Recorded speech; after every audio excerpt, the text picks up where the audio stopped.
name is Tzvi Lebetkin, the Rabbi from another planet. Please like, share, and subscribe, and ring the little bell. Ring the little bell so you're notified when new videos drop. And it's that time of the month again. It's that cramping, painful time of the month again. But I might look like a boy, so I wouldn't understand what those monthly cramps are like. Firstly, don't assume my gender. That's wrong. Although I am a boy. Of course, I'm not talking about period pains, which 100%, people with penises can have. People with penises can have periods. That's fine. YouTube, I would not think to mock anybody. I'm not intimating that. But no, that's not what I'm talking about. What am I talking about? I'm talking about this. Doctor Who magazine is here. Doctor Who magazine is back for another month. So a lot of you out there don't buy Doctor Who magazine anymore, mainly because many of the staff that had grievously and repeatedly insulted you, and you're like, I'm not so into giving you my money anymore, right? There's quite a lot going on. But those who have stayed on have noticed that it's crap. It's like, do you want to know what the bottom of a barrel looks like? Much like this. That's basically what Doctor Who magazine is now. Just stuff that is not interesting at all. The special they put out recently, I really enjoyed the writing special. I thought that was very, very good. This is just terminally boring. That's the way I'll describe it. Terminally boring. So I said, hey, listen, I understand most of you watching this probably aren't so into Doctor Who as much as you used to. So what I do is I'm going to do a virtual thumb through so you get an idea what's in it without having to buy it. But if it does spark your interest and you want to buy it, that's great. I'm happy for them to get the extra sale. Fine. Before we get into the review, can you hit the like button? That would be great. Can you hit the share button? That would be greater. But the greatest of all is hit the subscribe button. Thank you very much. If you can consider that, that will be fantastic. It's basically what we need you to do to stay competitive on YouTube. Like, share, subscribe. That's great. If you subscribe, please make sure you're still subscribed and go check out my Indiegogo. My Indiegogo here, 2 awesome graphic novels. I plug this all the time. I'm wrapping up this campaign, so I'm so looking forward to not doing this pitch anymore, right? So you got Biblical. It's a 220 page book. I did the writing and artwork on this one. It's it's very biblically accurate, but it's really just a story. It's kind of like Sandman or Swamp Thing. Those kind of titles. Hellblazer from the late 80s, early 90s, when there was this big British brain drain of talent from the UK over to the US. It's kind of comics I grew up reading, comics I loved. The other comic I love, this one is The Imperium, a love letter to telly fantasy of the 1960s, which I do like a lot, as I'm sure that you know. Doctor Who, James Bond, Emma Peel, Monkey in the Spacesuit, and a Black Slab from 2001 in one group together. Get a bunch of extras. You get this pin-up, Noble Savages, a bunch of postcards for the male gaze, which again will be postcards fully mailable to your dowager aunt or anybody. Mail it to your progressive liberal friends, okay? And then watch their heads explode. You get posters, Bohemian Time and Space, The Eyes Have It, Great Balls of Fire, and this one, I'm finally ready to add this one. I just did a little tweak on it yesterday, and I'm finally happy with this one. It's called Forever Young. The Fourth Doctor and Sarah Jane Smith just stayed in the TARDIS together forever, having adventures and being lovely with each other. Brings a tear to my eye. It really does. I love the idea. Anyway, fine, let's look at Doctor Who magazine. So they focus again, obviously, no hint of the current era whatsoever, other than the logo, which is an edict that they have to put on everything. But no hint whatsoever of the current era once again. And this has been many months of doing this. If I go over here, I think you see the previous month. So yeah, see, look, it's been quite. I'm scrolling back. It's been quite some time. But look at this. I go back. This is 6 months ago. Still no sign. Okay, you have to go back 7 months, right? 7 months when Revolution of the Dalek was on. Revolution of the Dalek before you see any hint of Jodie Whittaker, and then no more again. I mean, like, there's nothing. Let's go back a little bit further. See if it's been loading. Please stand by. Have a look. Yeah, no hint. No, oh, finally, there you go. Then 7 and 9 months ago. But basically, that she's not on the front cover often. The current era isn't on the front cover often.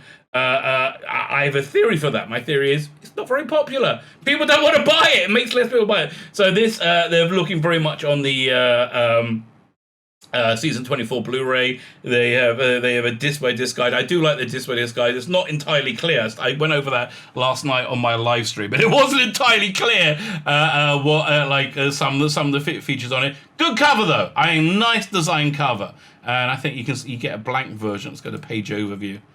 You get a blank version on the last. It's only 77 pages long. Man, that is a short magazine. A nice cover. Right, I think strong design. I think they probably did most of this from scratch. I wonder who did that. they did a good job. Anyway, back there. So let's start thumbing through it. So they got Kate. The Estro interview. I look at the. I very rarely look at the. What's it called again? Content. So I was kind of like trying to remember. Thought they had it written up there. Marcus Hearn has his intro column. Who cares? In this issue, normally in this issue, they normally use it to show how incredibly diverse they are, right? Not so much this time. Lots of white maleness. They again not so much into that normally. That's interesting. Time Fracture open. Go check out my video. I think I'm gonna drop it tomorrow. I have video of Time Fracture of actually what you will experience. Right. So go. That's going to be online tomorrow. Big finish in 2022. There's a few interesting things here.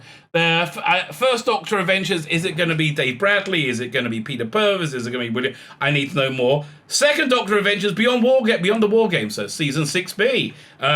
So yeah, the if you don't know, the prevailing fan theory, which Big Finish then totally went against, by the way, was that in between the War Games and Spearhead from Space, the second Doctor became an agent of the CIA and was given he went around doing stuff for them, and they use that to explain his appearance in the Two Doctors, right? Although there was a very good early Doctor story which had Rufus Hound in it as a meddling monk, where they referenced. Who was it? Victoria going to study graphology, or so, which is why she wasn't there. So, and it was like an alternate to the season 6B thing. So, I am intrigued with this. The Third Doctor Adventures, I got to see what they're doing with it. The last one was really annoyingly not good, right? It had two good stories, which made it annoying, right? Because they were two great stories, but it was full 2021 identity politics. It was, you had basically the people making the Big Finish people, they feel that women have been subjugated throughout time, and the way to redress that is then to alter history and pretend women did different things in the past. So essentially, you in the first story, which was a great story with the Doctor and the Brigadier and Liz Shaw on the run, you had this female sergeant they brought in.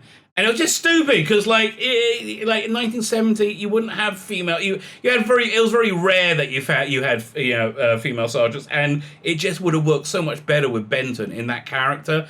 So yeah, and the second story, it was. Everybody in it was female apart from the Doctor. It was, and again, solid stories, just full of identity politics. I'm not really into that. Volume 4, I think, Fourth Doctor, Volumes 1 and 2, they've already announced this is one with Nerys Hughes as a companion. I'm probably out. Listen, what that Fourth Doctor range is one of the ones they haven't run me off from yet. Fifth Doctor Adventures, Volume 1 and 2 of the anniversary release, 40 years since he played the Doctor. Not interested, I'm afraid. Look, the last couple of years on the main range has done them tons of damage. I do not trust them. They got a 3-disc release coming out, continuing that main range plot in, what was it, September, I think, maybe? Or August, and I don't care. They have a Roman slave with them right now, And I don't care. I don't care. Leave me alone. Six Doctor Adventures, volumes 1 and 2. Well, it's actually volume 3 and 4. They've already had they had a Six Doctor and Perry box set, which was awful. And I'm probably not getting this. The last few Six Doctor releases have been terrible. Have been full of identity politics. Six Doctor and Perry was one of the worst offenders. It was really, really awful.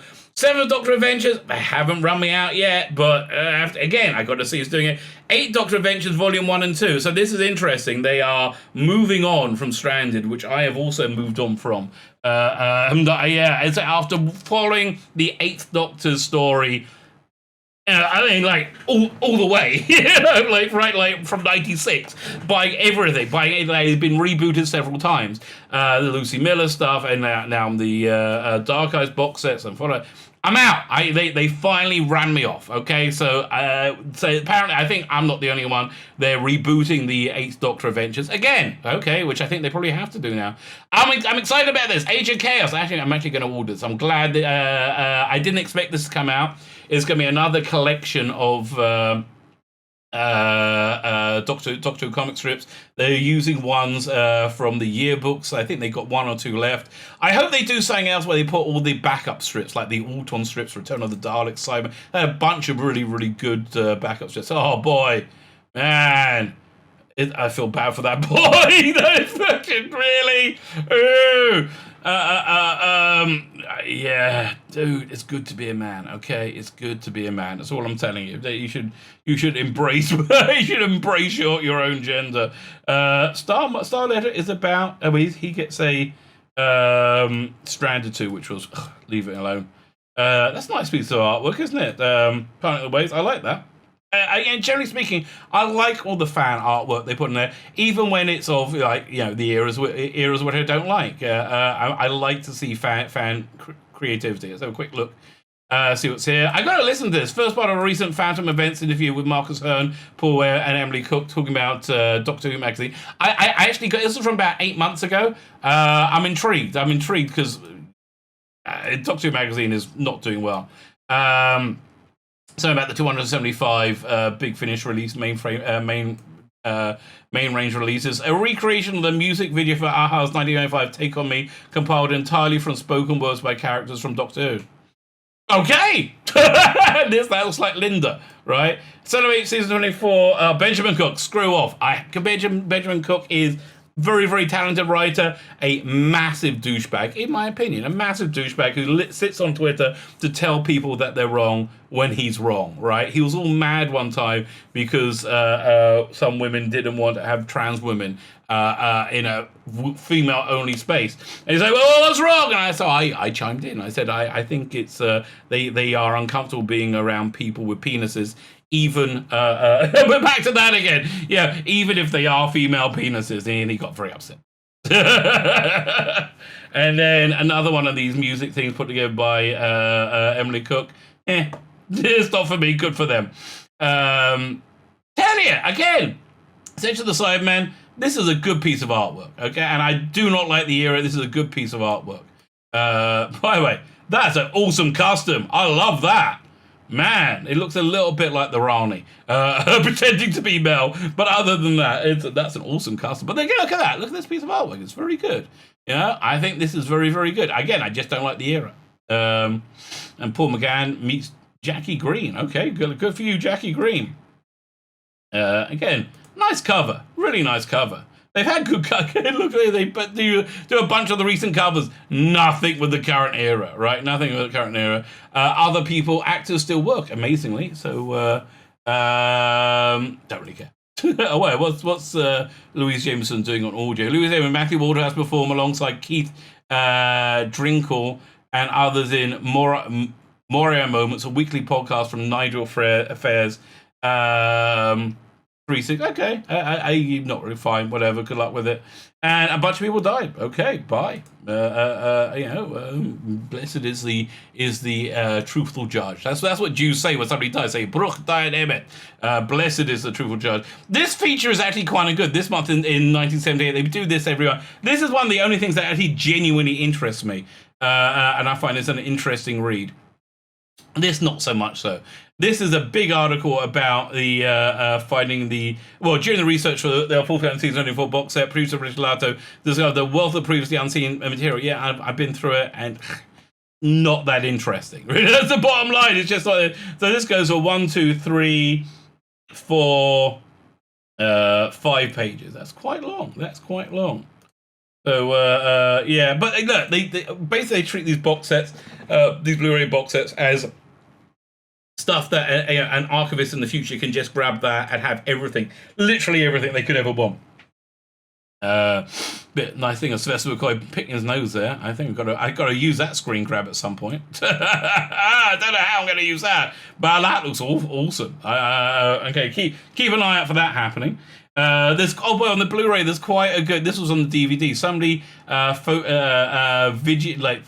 did some video effects, so you see Colin Baker's face before he regenerates into McCoy in Time and the Rani. This actually looks interesting. Well, this is the rap party from the season, which was in Barry Island holiday camp. So that looks like it's going to be fun. I'm actually looking forward to that. More stuff. Okay, going on and on and on, and over at last. So this is an interesting article, right? Because I've read a bunch of history books about Doctor Who, about the 80s era, which is my era, and people a lot of the time talk about K.S. Eastrell, who was like the secretary there, the production secretary, and she was really, really pivotal, apparently. So this is an interesting... say interesting on a scale of 1 to 10, a 4, but interesting for this issue. Yeah, listen, I'm going to look how young Ben Aravuch was there. Blimey. yeah, nothing beats you up like time, mate. Yeah, okay, so fine. It's a long interview though, but I am interested in reading. I wonder what she's doing now. Okay, add figurine collection. So now there's a little thing about the season 24 effects, which brought in a new generation of effects people. Was it Susan Moore and what's the? Because I knew these people that Susan Moore and Stephen Mansell. Yeah. So that she was doing fan like stuff. And then she got hired to do this, and it was a big deal. Susan Moore never looked that good. Okay, she's been through a lot of makeup there. I'm bless her. And it was this special effect, this one special effect that, in my opinion, saved the season, right? But in general speaking, the model work was great. I didn't really like the Tetrats, but generally speaking, the model work for season 24 was excellent. The Drathro robot, for example, excellent. Although this was terrible. Delta Abandonment is just a bad story. Okay, first episode looks like it might be good with terrible special effects. Episodes 2 and 3, awful. Go on forever. I think you could probably, if you redid the special effects and recut it to a 45-minute episode, you might get something not bad, right? But you gotta mat out that baby. That baby is freaking awful. What is that thing below? Visual effects designer, was it Adam McVean and assistant Claire? No, the one above that. Model for the baby. Whatever. Yeah, and listen, I'm not really going to blame them. It's just this is what they could do on the budget. This was cool though. Okay, so how they did this effect is they made the outer layer out of wax and they stood around it with heat guns to let it melt, and then they just speed up the footage. That was the effect which saved that season, in my humble opinion. Collectivity. Talking about Daypol. Now, I never got into the Daypol stuff because it really wasn't very good. The only thing I loved was this thing, which I never got, was the TARDIS console, which I really should get somebody to 3D print a TARDIS console for me in the same scale as 6-inch action figures. Go check out Facebook, Doctor Who 3D printers group. I sound like that. Incredible stuff, especially the Paul McGann TARDIS. That one is just breathtakingly good. I'd love to get somebody to do that for me. Not being a 3D printer man, but yeah, listen, no wonder these. Look at these! This was like a few years before Todd McFarlane, reinvigorated the industry. So about Daypol. I don't know. Again, all this stuff is, stuff I read after I read the stuff I'm interested in the magazine. Want to wait for the next issue to come out. None of this is like, I'm running to this thing first. Office Space. So Simon Goria meets Margaret Foley, who describes her role as secretary to Doctor Who story editors in the 60s and early 70s. No, this one I'm not. I probably wouldn't read this.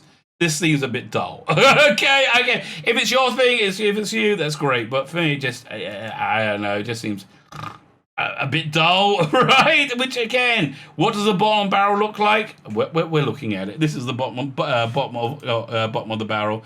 This is reasonably interesting. The sequel to Paradise Towers.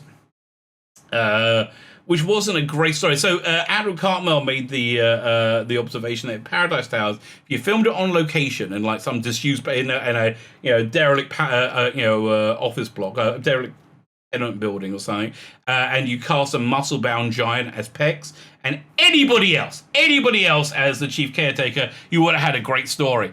Probably true, right? Probably true. Although, Stephen White did a terrible Big Finish recently. It was a prequel to Greatest Show in the Galaxy, which did stop in Paradise Towers for half an episode, I think. I'm not sure. This comic, I wish them the best. It's not something I'm rushing out to buy, but yeah, listen, I enjoy the creativity. I've really got to read their Lytton book to see what it's like, to read and review. And the way Holloway looks back at the life and career of Frank Cox, one of Doctor Who's first directors. Again, this era doesn't really turn me on. This is something I would read afterwards, right? After I read everything I'm interested in. So this, I'm kind of tempted around, because that last special I got was really good. And this one is probably quite good as well, and it's talking about stuff I'm interested in, which is not so much now. Ambassadors of Death, as in Fact or Fiction. I don't think there's anything else I could possibly learn about that. This will be a skip for me. Who wrote it? Is it Alan Barnes? Alan Barnes is normally very, very solid on writing these things. Alan Barnes, so fine. These are normally interesting reads, especially if you don't know much about the story. Good story. This is a story I saw much later on. Who's That Girl? Apocrypha. Yeah, this was from the Hulk Weekly. You had a time traveler who was kind of like the Doctor, and they pretended they was for a while. Oh, yeah. This is the page from when they regenerated McGann's Doctor into Nick Briggs. Turned out this was just a cunning plan. But we didn't know, like for a month, for about 4 or 5 months, we thought Nick Briggs was the ongoing Doctor. So the review of the Ninth Doctor Adventures, I can't imagine he says anything against that whatsoever. I really enjoyed that. I also enjoyed the trailer for the next one. I think it's actually getting better. His performance is perfect, and I like the story. A bit science fiction-y, but I think generally speaking it's good. There's Tim Treloar, who plays the Third Doctor. Why can they not cosplay him as the Third Doctor for some pictures? I think I think he could probably do it. Right? They should do that for the cover. So here, the other problem with this, they have Daisy Ashford, who's Caroline John, Liz Shaw's daughter, playing. And the first time they had to do it, not good. I didn't sound anything like her. They've also got who is it? Sadie Miller. That's Liz Sladen's daughter, playing Sarah Jane Smith. Okay, they're all convinced she sounds identical, absolutely identical to Liz Sladen. To me, I sound more like Sarah Jane Smith, so I don't know what to tell you. And listen, they don't have the comic strip in here anymore. Why not pull out an archive one, right? I don't understand. Like, pull out some of the backup strips, the alternate story. I don't understand. Underworld being read by Louise Jameson. Nah, it doesn't really interest me. Although, you know what I do want to get? They've done audios of the stories from the Dalek annuals from the 60s. I only just found out about that yesterday. I'm really, once I have a gap in my schedule, I'm up for that. So I didn't realize this was written by Alex Kinston and Jacqueline Rayner, which means it was written by Jacqueline Rayner, right? I guess that's my guess. With Alex Kinston getting the byline, I don't know. Coming soon. So yeah, we got the in-depth thing about the upcoming Blu-ray. Not really that interested. I mean, like, they're 4 reasonably bad stories. So, but over here, this thing made me crazy yesterday. So you get one of the extras, you get all the audition tapes, which I got a copyright strike for playing yesterday. Not copyright claim, not strike. But here they got clean opening closing titles that in HD. But then what's this? And nobody's talked about this. Clean Dark Doctor opening closing titles. I have no idea what that means. I really have no idea what that means. If they've redone the McCoy opening titles, it's a great idea, because when I watched Ghostlight, right, you get those like, it's all like very, it's not very good. Got Sylvester McCoy with silver on his face, winking at you, and then you're into Ghostlight, which is a freaking great story. It's very layered, right? Very intelligent, very adult, I would say. And the titles just really are jarring, really, really very jarring. It's worth the admission to this thing, this box set, just to get Sylvester McCoy's interview, right, with Matt Sweet. Those interviews are awesome. Everyone they're on, they're absolutely awesome. And also they got this thing, which nobody's talked about. Here's the Future documentary on season 24. These are two things where I'll be like, yeah, I'm really up for that. Nobody's talked about this. Also going to show The War Doctor Begins. I am really up for this. Again, I just don't understand. Why don't they cosplay him in the Doctor's outfit, for God's sake? He's a younger boy. I don't understand. I mean, maybe give him a bit of a goatee, like the John Hurt had in. Have a younger version of the John Hurt beard, like when was it Robert De Niro played Vito Corleone in Godfather Part 2 in the flashback. So when Marlon Brando played it, he had this like prosthetic thing made. He put inside his jaw, very jowly and old. So Robert De Niro had a similar prosthetic made, much smaller, so he held his face in the same way. I really just think, for the publicity, for the covers, probably a good idea. I am looking forward to this one, though. This is my big hopes of the year.